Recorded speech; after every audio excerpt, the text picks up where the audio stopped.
عسلامة. أنا أسامة، شاعر وكاتب أمثال شعبية. اخترت لكم اليوم باقة من الأمثال الشعبية المستوحاة من قلب الواقع التونسي.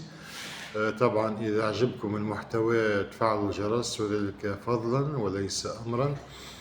نبدأ على بركة الله. المثل الأول يقول: أعز الناس اللي كان قربك، خلى دموع ما تبلش وجهك أما تحرق قلبك.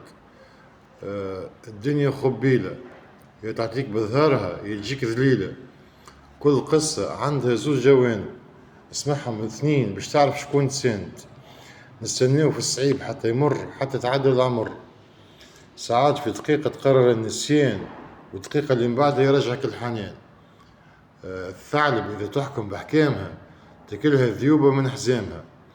ولدك نسخة منك، عامله بحنية وتفكر اش عملت في بوك وامك. ما فماش حاجة تقيس الحنية إلا إذا كانت تولد ثنية. السيد عمره ما يتيح، الكلاب اختصاصها مبيح. توا ثم قصيدة باش نقولها إن شاء الله تنال إعجابكم. القصيدة هذه تقول: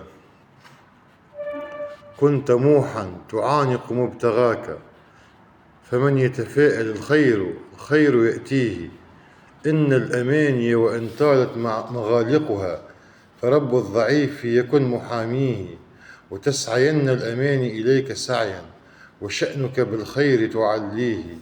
يا أيها الإنسان لا يغرنك الشر، فحكم العقل وانهيه. لا بد من صبح بعد ليل حالكا، فذاكر الله والله يغنيه. وطالب العلم يسقى من العلم، وطالب الشفاء الله يشفيه. اذكر الله يكن لك ذاكرا، والله إذ أمر الكون يفنيه. وتكن أمام الله مسؤولا، ويوم الحساب لكل شأن يغنيه. إن شاء الله تنال إعجابكم.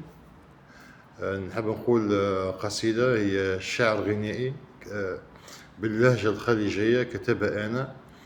القصيدة تقول: مجنونة وبسمتك على الورد مرسومة، حنانك زايد لزومة، قل لي شسوي لعيونك، حياتي بدونك معدومة. وانتي بحضني نجمة هوايا، وانتي لجروحي دوايا. معاك العمر صار أحلى، ونسيت حزني وبكايا. يا قمر ما عدت أقدر أنتظر، شوقي يحرق كالجمر، وإحساسي بيك نغمة ووتر. انتي غير كل البشر، ملكتي قلبي بهالجمال، نبض حبك زاد والله في العمر. لو يصير الحب نور، انتي أحلى من القمر. حبك خلى في الوجود بصمة تسعد القلوب. يا حياتي ويا أحاسيس البشر، كلها متجمعة، وانتي بحضني حياتي عيوني ولا مدمعة.